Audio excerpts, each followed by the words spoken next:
ខ្ញុំបាទសូមជម្រាបសួរដល់មិត្តភ័ក្តិទាំងអស់គ្នាក្នុងថ្ងៃនេះដែលខ្ញុំបាទសូមលើកយកនូវចម្រៀងពីបទដែលជាការសំណូមពររបស់បងប្រុសជំនឿការ៉ា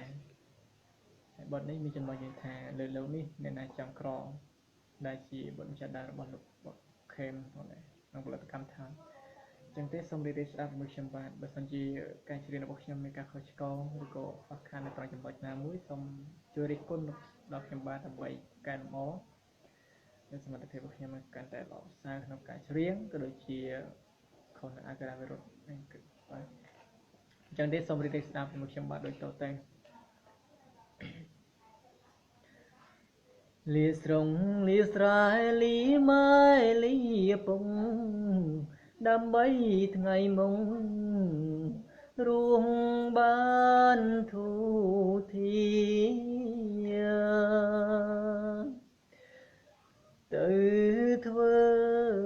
ពលករទៀងចិនរងាពោពីងថាលីទាំងទ្រូងស្ទើបែកញ៉យ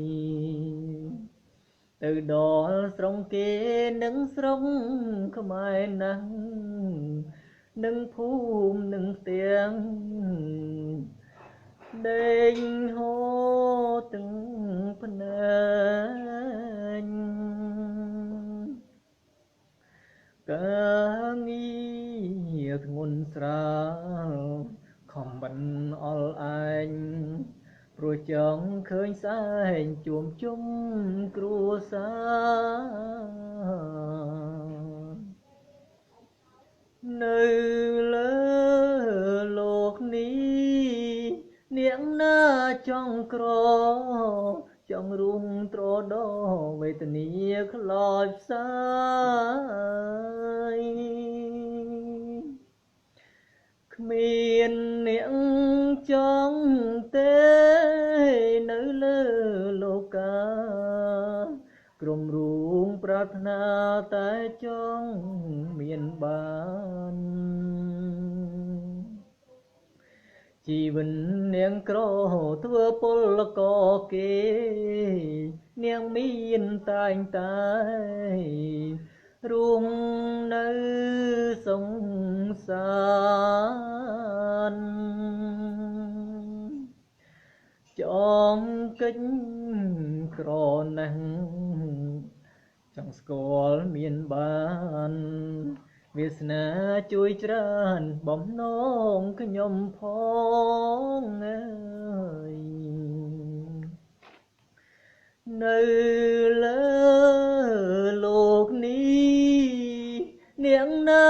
ចង់ក្រចង់រួមត្រដោវេទនាខ្លោចផ្សាយគ្មាននាងចង់ទេនៅលើលោកាក្រុមរូងប្រាថ្នាតែចង់មានបានជីវិតនាងក្រធ្វើពលករគេនាងមានតែងតែរួមនៅសង្សារចងកិច្ចក្រណាស់